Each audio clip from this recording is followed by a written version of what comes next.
The night shift teaches you a specific kind of realism. You stop romanticizing things. You stop turning harmless noises into mysteries. You stop trusting every spike of paranoia because you've been exhausted enough times to know your brain will invent threats just to stay awake.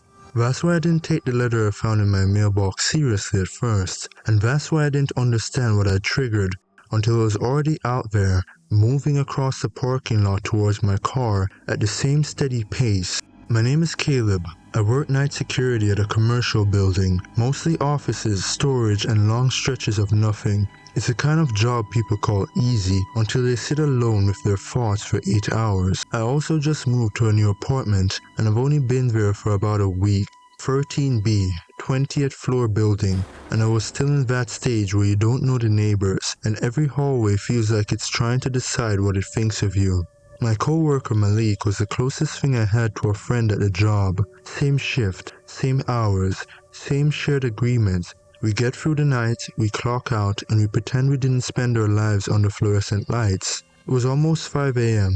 Malik had just come out of a 2-hour power nap, slumped in the desk chair with his boots at the bottom drawer, like he owned the place. He wiped his eyes, blinked at me, then tilted his head. "You've had that face all night," he said. The "I'm about to confess to a crime" face. "What's going on?" I didn't answer right away. I kept watching the glow of the monitor wall, more out of instinct than purpose. Then I finally said, "I got a letter." Malik gave a short laugh. "A love letter? I knew you were living a double life." "Not like that." He dropped his feet to the floor and looked at me properly, still half unbothered, half curious. "Alright, what kind of letter?" I didn't warm up to it. No jokes, no build-up. I wanted to sound like a normal problem, something that had an explanation. It was a thick envelope. No stamp, no postmark. It showed up in my mailbox this morning. Malik waited for the punchline. There wasn't a name on it. I said, "Just my address." Paused. "Okay, just your address?" 13B, I said, "My unit." He stared at me like he was testing for sarcasm. "Okay? And what was inside?" I spoke from memory like I'd rehearsed it in my head all night, like saying it out loud would make it less ridiculous. "I'm sorry. You don't know me. I don't know you. That's how this spreads, through strangers and ordinary mornings. If you've opened this, you're the last reader now. You'll start noticing something walking towards you in places you shouldn't have to watch. Parking lots, hallways, quiet sidewalks." I didn't believe it either. I thought it was a joke, something you could laugh at and toss away. But no one around you will react. They won't see what you see. It will come on foot. It doesn't rush. It doesn't get distracted. It just keeps closing the distance. I wish I could tell you that mailing it makes you safe. It doesn't. It only buys you time. I'm sorry I'm asking you to do this. I'm sorry. I did it too. Please don't wait until you see it up close. Malik didn't laugh, no comeback, no snark. He just sat there for a second, then exhaled through his nose. "It's a prank," he said. "That's what I thought. Someone in your building is messing around," he added, except even he didn't sound convinced. Then he did what he always did when something felt off. He tried to solve it like a normal situation. "So what did you do with it?" "I threw it away." Malik pointed at me like he was scolding a kid. "Man, come on." I lifted both hands. "Come on." I was half awake. I balled it up and tossed it away. Malik's mouth twitched. "Okay, and?" "And then I came to work." He leaned back. "Alright, problem solved. So all you have to do is to forget about it." And then I looked back at the monitors. And in one of the cameras, the one near the dumpsters and the weak light, something had changed. Not a glitch, not a flicker, not a camera hiccup. Something in the frame. I leaned forward. Malik noticed. "What?" I didn't answer. My mouth had gone dry. Far out between 2 rows of cars, a figure stepped into view. Human-shaped at least, but it didn't move like a person in the rain. No hunched shoulders, no quick steps, no small adjustments for slick pavements. It moved with a clean, steady rhythm, as if slipping. Cold and discomfort weren't part of its world, and the surface of it, skin, clothing, whatever it was, looked flat. Not dark, flat, like a photograph cut loose from its background and taught how to walk. Malik leaned closer to the screen. "What are you looking at?" I swallowed. "You don't see it?" He squinted, Ven looked at me like I'd insulted him. See what? The rain? My stomach sank. So the letter wasn't exaggerating. I'm the only one who can see it. On the monitor, the figure passed behind a parked truck and stepped into a strip of light. It looked like a woman in a long raincoat, hair slicked down, a shopping bag hanging from one hand, and her face? It had the parts of a face, but none of the depth. No natural shine, no subtle curves. The light didn't sit on her skin correctly. The rain didn't behave like rain. And along her cheek and jaw I could make out faint crease lines. Fold marks, like someone had tried to build a three-dimensional person out of a two-dimensional sheet and never fully got it right. Malik watched the empty lot feed, then looked at me again. You need sleep, he said quietly. I couldn't stop staring. The woman kept walking, not towards the entrance, not towards the street, towards the area where my car was parked. Malik pushed back from the desk. Alright, here's what we're doing. I'm going outside. I'm going to prove there's nobody out there. Then we're going to laugh about this and you're going home. I stared at him. The letter said no one would see it. I'm serious, Malik said. You're spiraling. I'm not letting you drive home thinking you're being hunted by some invisible male demon. He grabbed his flashlight and headed for the door. I stood up. Malik, stop. He paused and glanced back. Sit. Watch the screen. You'll see me. You see there's nothing else out there. Then he stepped out. I sat back down hard, eyes locked onto the monitor. On the feed, Malik crossed the lot. His flashlight cut through puddles in a bright sweep. The paper woman didn't react. No turn of the head, no hesitation. She kept walking with that calm, measured pace. Malik walked straight into her path, and when she reached him, she passed through his space like he was furniture. No collision, no pause, no acknowledgement. Malik didn't slow down. He didn't shiver. He walked right past as if the air between them was empty. But I saw it. I saw the edge of her coat overlap his shoulder from the camera angle in a way that made my eyes revolt. Two images trying to occupy the same place. And then she kept going. Past Malik, past the flashlight beam, towards the camera, towards the building, towards me. I stood up. I backed away from the monitors like distance could help. My hand went to the expandable baton on my belt. Pure reflex. The kind of security guard instinct that survives even when logic dies. Malik's voice came through my radio, casual. See, I told you nobody was there. I didn't answer, because on the monitor, the paper woman reached the edge of the lot and started walking towards the entrance. Malik came back in, dripping rain, flashlight still in hand. He looked satisfied. Alright, problem solved. I pointed at the monitor wall. Malik followed my finger. He saw nothing, but I watched his face change when he saw my face. What? He asked. What's wrong with you? It's coming, I said. I hated how plain that sounded, like a child, but I couldn't find better words fast enough. Malik scoffed. Caleb, come on, man. The security office door behind him opened, not fast, not slammed. Open as if someone had every right to come in. Malik turned. Good morning, he called out automatically, expecting a cleaner, an early employee. There was nobody there. I saw it anyway. It wasn't the woman anymore. It was a teenage boy now, hoodie up, backpack straps in both hands, wet hair plastered to a forehead that looked like it had been printed on cheap paper. The boy's face was flat in the same possible way, as if the camera perspective didn't change how the features sat. The eyes were dark and dry, like O's punched through cardstock. Malik stared into the empty doorway and frowned. Nobody's there. The paper boy stepped into the room. Malik stepped aside without realizing, giving it room, the way you give room to someone walking by in a hallway. The paper boy moved past him with no interest, straight to me. I snapped the baton out with a metallic click. Malik flinched. What are you doing? I didn't answer. The distance between the paper boy and me was shrinking in quiet, even steps. I raised the baton and swung. The baton connected with the paper boy's shoulder, or rather, it connected with something where the shoulder should be. There was a sound like hitting a thick stack of cardboard, a dull, papery thump. The paper boy didn't stumble. It didn't recoil. It accepted the impact the way a wall accepts a thrown bat. Then it reached for my throat. Its fingers were not fingers. They were narrow, jointless shapes like strips cut from a page. They wrapped around my neck and tightened. My feet left the floor, not gradually, not a lift like someone hoisting a weight. My body rose as if gravity had been switched off under me. I clawed at the air. My baton slipped from my hand and clattered onto the tile. I couldn't inhale. I couldn't speak. Malik shouted my name and rushed forward.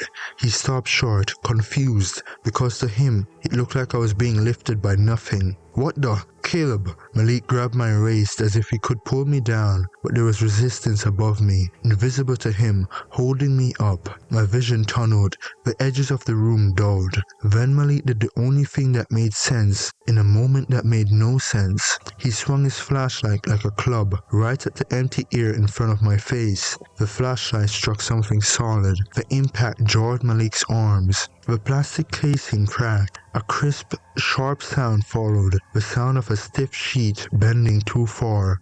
Malik froze, eyes wide. He swung again.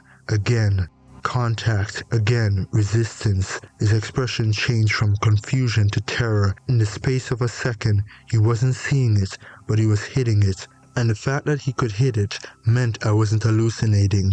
The paper boy's grip loosened. My body dropped. I hit the floor hard, coughing, dragging in air like it was new. Malik grabbed my shoulder. Get up. I didn't need to be told twice. I scrambled for the baton, snapped it back out, and ran towards the exit. The paper boy stepped forward again, unbothered, unhurried. Move, Malik yelled. We ran out of the office, down the corridor, through the lobby. Malik was shaking so badly he could barely get the main door open. We burst into the rain. My car was in the far lot, and out there, under the weak lights, another figure had already started walking towards us. Not the boy. A tall elderly man with an umbrella, suit jacket buttoned, moving with the calm pace of someone crossing the street after checking the signal. Except the umbrella didn't shed water correctly, and the man's silhouette looked too clean on the edges, like a cutout sliding forward. Malik didn't look at the old man because he couldn't see him, but he saw me looking, and that was enough. Is it there? He asked, voice raw. It's there, I said. We got into the car. I started the engine with hands that wouldn't stop trembling. As I reversed, the headlights swept across the lot. The old man's face caught the light for an instant. We didn't go to my apartment first. We went to a 24-hour diner and sat in a booth under fluorescent light that turned everyone's skin a little gray. The place smelled like coffee that had been reheated too many times and fryer oil that never fully left the air. Malik stared at his cracked flashlight like it had personally lied to him. He flexed his hand over and over as if he could still feel the impact traveling up his bones. So it's not a prank, he finally said. No, I said. Malik leaned forward, voice low. I couldn't see it. I still can't. But when I swung, I hit something. He swallowed. What is it? I didn't try to dress it up. No metaphors, no big speech. I think it's tied to the letter, I said. I think whoever reads it becomes the last reader, and then that thing starts following them. Malik's jaw tightened. So mail it away, like it says. I threw it away, I said. He held my stare for a second, but it still showed up. I nodded. His eyes dropped to my neck. The bruising was already coming in, darkening where the paper strips had cinched down. Malik's voice changed, less skeptical now, more careful. Then the letter isn't in your trash anymore, he said. Is it? Cold settled in my stomach because I knew the answer without checking. I paid the bill without tasting a thing. I drove Malik to his place and then went home alone in the daylight. Like daylight could make any of this any more reasonable. 13B, my apartment. It was quiet. Too quiet. The kind of quiet that felt staged. Inside the apartment looked untouched. No signs of a break-in, no mess, no proof of last night. My kitchen table sat under the single hanging lamp, and there, centered perfectly under the light, like it belonged to the room, was a letter. Flat, intact, clean, not crumpled, not torn, not even wrinkled, as if the trash had never happened. I didn't touch it with my bare hands. I slid it into the manila folder again, slow and careful, like paper could bite. That night, I tried to sleep anyway, because exhaustion makes you careless. Around midnight, I finally drifted off, body heavy, mind empty. A sound snapped me awake, not a whisper, not a creak, a sharp crack, glass. I sat up, heart hammering, another crack, smaller this time, like fractured glass settling after impact. I moved through the apartment without turning on every light because something in me didn't want to announce where I was. In the kitchen, the window over the sink had a star-shaped break with a neat gap at the center. Rain misted in, cold and fine. I stood there, holding my breath, scanning the room. Nothing. Just the hum of the fridge, the drip of the rain, my own pulse. Then I heard it, a dry, soft sound like paper being crushed slowly in someone's fist, right behind me. I turned, and it was already there, a small child, barefoot in a soaked school uniform, standing on my kitchen tile like it had always belonged in the room. The hair clung in strands that didn't shine wet. They looked printed. The face was pale and flat. The eyes were dark, dry holes. The mouth was a thin seam. It looked like a child cut from a photograph and given just enough shape to stand upright. It started walking towards me, not sprinting, not lunging, just closing the distance at that steady, deliberate pace, like it owned the space between us. My baton was on my belt. My hand twitched towards it out of instinct, and I remembered the last time, the hit that didn't matter, the grip on my throat, my feet lifting off the floor like my body was an object. I didn't make the same mistake twice. I backed away once, just enough to clear the counter. Then I turned and ran, down the hall, out the door into the stairwell. I didn't look back, because I already knew what I saw. A small shape still walking, unhurried, patient, as if chasing was beneath it. I waited for morning in a parking lot under security cameras. It wasn't that I trusted them. It was just easier to breathe at lights overhead and angles watching the world. At 8 a.m., I drove straight to the post office. No dramatic goodbye, no speeches, just motion, because standing still felt like inviting it to catch up. I addressed the envelope to a random residential address I pulled from a real estate listing. Somewhere across the city, a place I'd never been, a person I'd never meet. It was ugly, I knew that, but by then, the story had already stopped being about morals. It was about staying alive. I slid the letter through the slot, metal scraped paper, then it was gone, swallowed by the system like it had always belonged there. I stood there, waiting for something obvious, a release, a sign, anything. Nothing. Nothing happened. The world stayed exactly the same. The only difference was inside my body, my shoulders easing down without permission, my lungs finally taking a full breath. The air didn't feel safe. That night, for the first time since opening the letter, I slept without jolting awake at every little sound. 2 weeks went by. No night visits, no kitchen intruders, no invisible hands. I started to believe the letter worked like a transfer. Pass it on, and the demon moves to the last reader. Simple, clean, mechanical. I didn't check the news because I didn't want to know what simple cost someone else. Then, on day 15, I went to my mailbox, and my stomach dropped. Thick envelope, no stamp, return address 13B. I didn't open it in the hallway. I took it inside like it was unstable. Malik came over the moment I called. I didn't tell the story twice, just the facts from the diner to the window to the way it walked. He looked at the envelope, then at me. How did it come back? He asked. Either the person didn't mail it, or the demon finished what it came to do. The news answered that question before the day was over. Malik texted me a link with one line. They found someone folded. The article didn't say paper. It didn't say impossible. It stayed inside the safe language news uses when the truth sounds insane. The police are investigating. No suspects. Unusual condition of the body. But the details were there if you knew how to read them. Skin described as unusually dry, Injuries described as linear, like the damage came from edges instead of hands. Limbs described as positioned unnaturally, as if the body had been forced into a shape it wasn't meant to hold.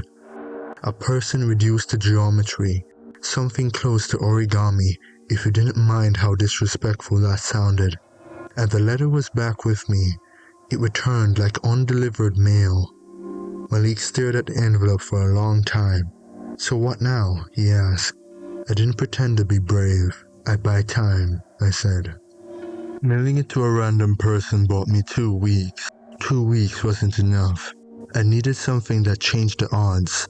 Not a miracle, just numbers, a way to stretch the distance without pretending it was gone. Malik sat across from me at my kitchen table, the envelope between us like a third person. "What are you thinking?" he asked. "A corporation," I said. He frowned. "A business?" "A place that gets mail all day. A mailroom, a stack, a pipeline, multiple hands opening envelopes. If the rule is the last reader, then maybe last keeps changing every few minutes." "You're trying to keep it in circulation," he said. "And if it kills someone there?"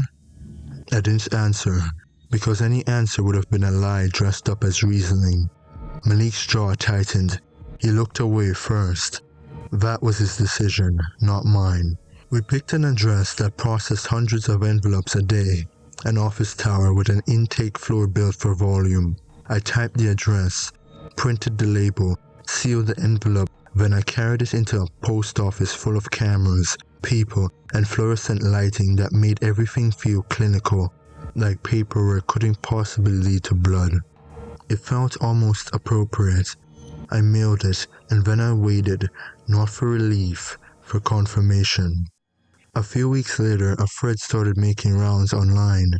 People arguing about paper people showing up around the city.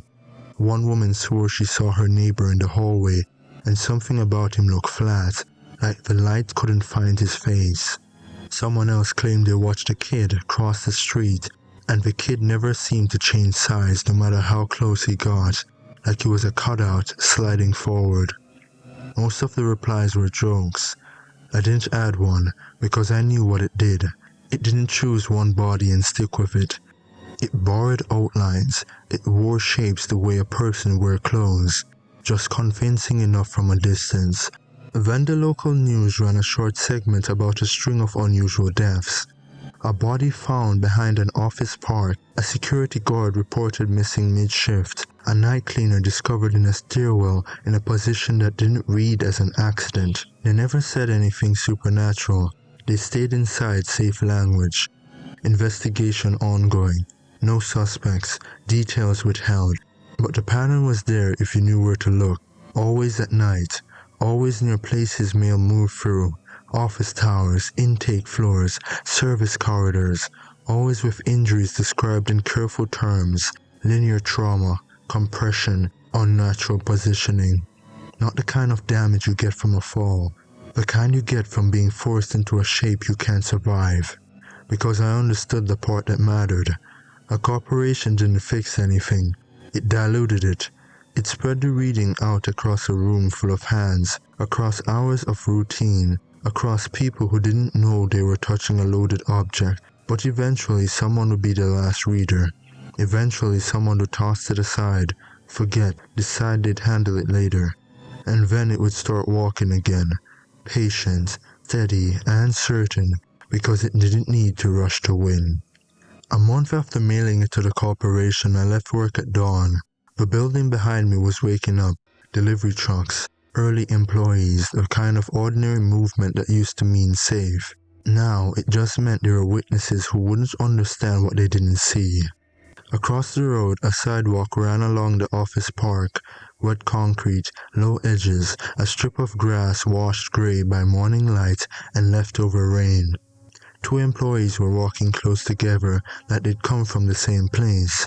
Business clothes, long strides, 2 women. From this distance, the one in the front looked normal, real. The one a step behind her, because of the light, because of the angle, looked almost like a cutout, more shape than detail. My chest tightened anyway. Not because she did anything threatening, because my nervous system had been trained, the same pattern over and over until it became reflex. See a steady walker, feel your body go cold. They crossed at the corner and angled towards the lot entrance. For a few seconds my mind did what it always did now, hunting for tells, trying to prove I wasn't about to be embarrassed by my own fear. The outline stayed too clean, the head stayed too level, the pace didn't change. Then they got closer and my suspicion dropped. The front woman's jacket creased naturally at the elbows. Her ear shifted with the breeze in small, messy corrections. She frowned at her phone, adjusted her bag strap, blinked, yawned, tiny human inefficiencies. She glanced at me and gave a polite nod. Half awake, she kept walking without slowing down. Real, ordinary, completely uninvolved. I stood there for a second, embarrassed by my own reaction, angry at myself for turning every stranger into a threat. Then the woman in front stopped near her car and dug in her bag for her keys, and the woman behind her, who I'd just talked myself into dismissing, closed the last few steps. No rush, no lunge, just one smooth motion. A hand went to the front woman's throat. At first it looked like mugging, a quick grab, a warning. Then the grip tightened, and the front woman's feet lifted an inch off the ground, like her body had suddenly lost weight. She clawed at the air, her mouth open, but the sound that came out wasn't a scream. It was a thin, dry rasp. I remembered Malik swinging at empty air. I remembered the thud of cardboard, the way it didn't react to the pain, the way flesh reacts. I started running before I even decided to. I sprinted towards them, baton already in my hand, convinced that if I hit hard enough, if I hit right, I could break the grip, but the distance was too far. The front woman's body lost structure, her outline flattened like someone had pressed her against glass. Then it pulled, neck elongating, arms stretching in sick, elastic angles, as if her bones had turned into soft wire. For a second she looked less like a person and more like a shape being forced into a new form. Then she went still, just dropped, like the air had been turned off. The thing didn't stand over her, it didn't check her pulse, it didn't react like anything alive reacts after violence. It simply twisted, not in a human way, more like page being turned. Its outline folded inwards, refolded, and when it straightened again, it was wearing a different face, a different body. And in its hands, calm as paperwork, was the thick envelope, as if it had been carrying it this entire time. My adrenaline spiked so hard my vision sharpened painfully, because I understood what that meant. The letter wasn't gone. It had been out there moving through other hands, buying me time, and now it was back in the only hands that mattered. The thing turned its head slightly, not like it was scanning the lot, like it was locating the address. Me. I stopped running towards it.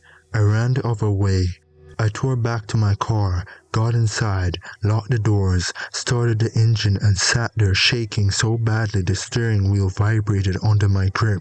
Outside people were gathered around the body. Someone yelled for help. Someone pulled out a phone. No one looked at the thing. I watched through the windshield as it began walking again, unhurried, patient, as if the scene behind it didn't exist. It took a line through the lot, headed in my direction. Then halfway its path shifted, not away from me exactly, past me, as if it had decided something. I didn't wait to learn what. I put the car in drive and left, because the last month hadn't been freedom, it had been distance, and distance runs out.